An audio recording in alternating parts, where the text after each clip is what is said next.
بسم اللہ الرحمن الرحیم مولا یصلی وسلم دائما ابدا علی حبیبک خیر الخلق کلہم۔ معزز و محترم سامعین و حاضرین، جیسا کہ میں اور آپ بخوبی اس بات سے واقف ہیں، ماہ شعبان المعظم گزر رہا ہے اور شب برات قریب آ رہی ہے۔ آج ہمارے معاشرے کا ایک جز ایسا بھی بن گیا ہے یا کچھ ذہن ایسے تیار کیے جا رہے ہیں یا ہو رہے ہیں کہ اللہ رب العزت کی عطا کردہ خاص انعامات کو بھی اسی طرح گزار دینا چاہتے ہیں کہ لوگوں کو اس کے قریب آنے سے روکتے ہیں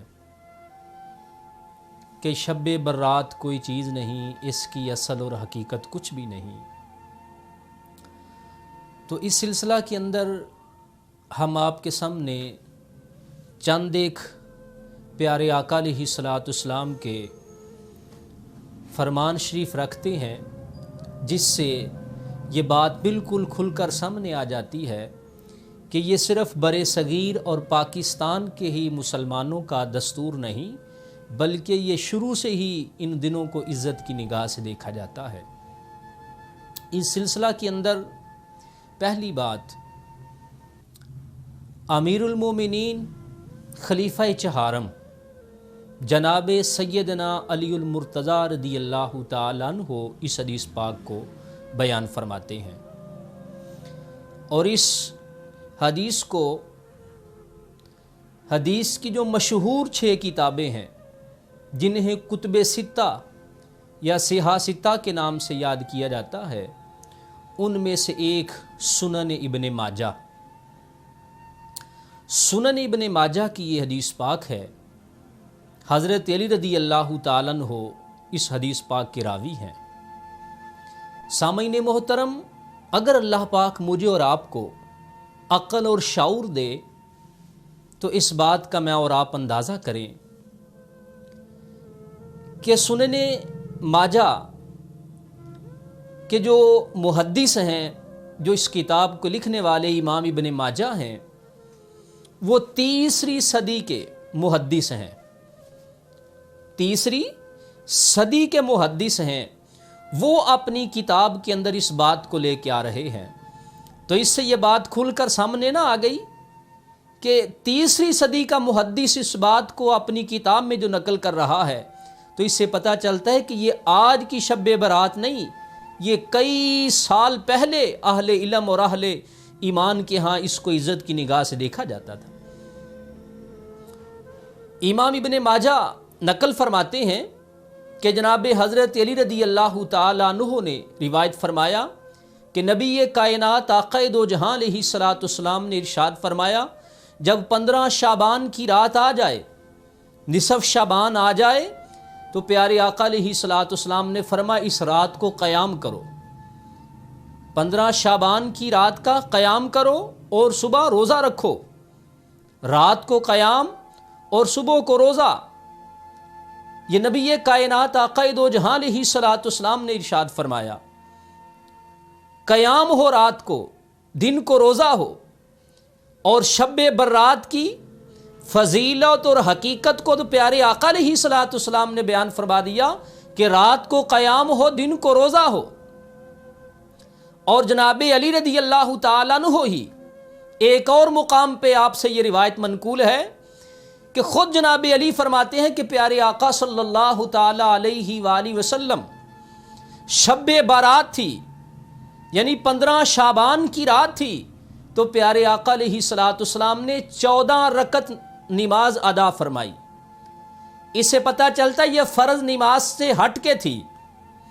14 رکعت پیارے آقا علیہ الصلوۃ والسلام نے 2 کر کے ادا فرمائے، اور اس کے بعد پیارے آقا علیہ صلاۃ والسلام نے 14 مرتبہ ہی بعد میں سورہ فاتحہ شریف کی تلاوت فرمائی اور 14 مرتبہ سورہ اخلاص کی تلاوت فرمائی اور 14 مرتبہ ہی پیارے آقا علیہ صلاۃ والسلام نے سورہ فلق اور سورہ ناس کی تلاوت فرمائی۔ 14 رکعتیں پڑھنے کے بعد حضور بیٹھ گئے اور ان چیزوں کو آپ نے 14 مرتبہ تلاوت فرمایا۔ پھر اس کے بعد پیارے آقا علیہ صلاۃ والسلام نے 1 مرتبہ آیت الکرسی تلاوت فرمائی اور 1 مرتبہ سورہ توبہ کی آخری آیتیں لَقَدْ جَاءَكُمْ رَسُولٌ مِّنْ أَنفُسِكُمْ عَزِيزٌ عَلَيْهِ مَا عَنِتُّمْ حَرِيصٌ عَلَيْكُمْ بِالْمُؤْمِنِينَ رَءُوفٌ رَحِيمٌ سے آخر تک آپ نے تلاوت فرمایا۔ تلاوت فرمانے کے بعد جناب علی رضی اللہ تعالیٰ عنہ فرماتے ہیں پھر پیارے آقا علیہ الصلوۃ والسلام نے کیا اعلان فرمایا؟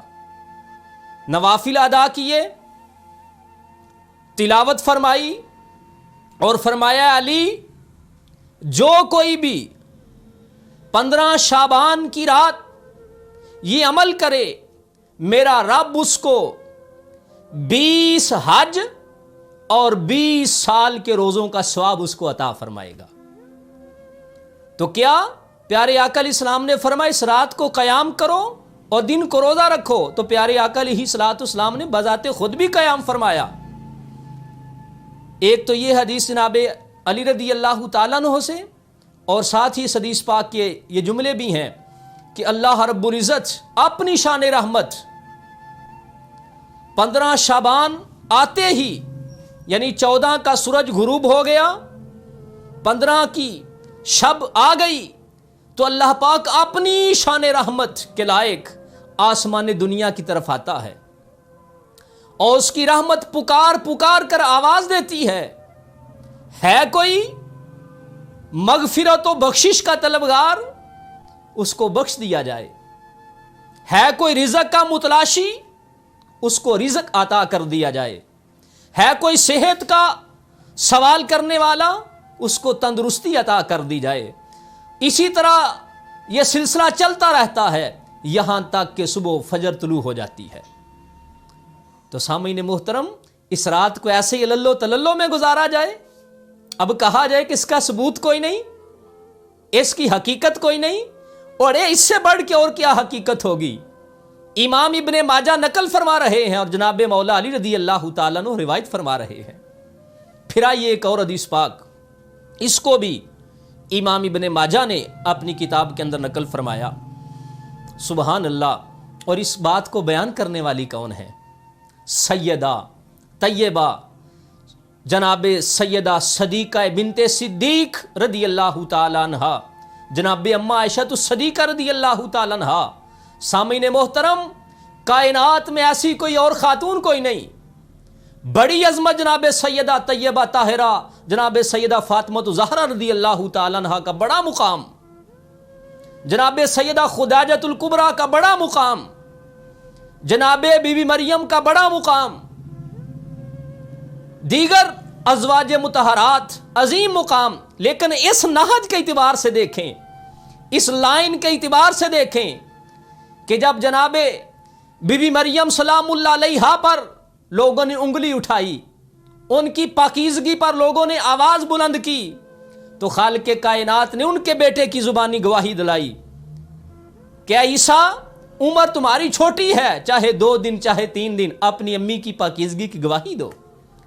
تو جناب عیسیٰ نے اپنی امی کی پاکیزگی کی گواہی دی کہ لوگوں میں اللہ کا بندہ ہوں، مجھے اللہ نے کتاب عطا فرمائی، میں اللہ کا نبی ہوں۔ تو جناب بی بی مریم پر لوگوں نے انگلی اٹھائی تو حضرت عیسیٰ نے بچپن میں گواہی دی۔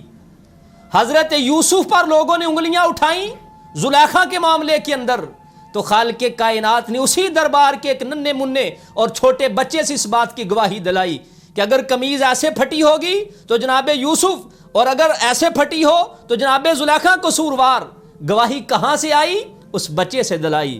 ایک وقت وہ آیا جب جناب اما عائشہ الصدیقہ رضی اللہ تعالی عنہا کی عزت پر لوگوں نے انگلیاں اٹھائیں، تو خالق کائنات نے فرمایا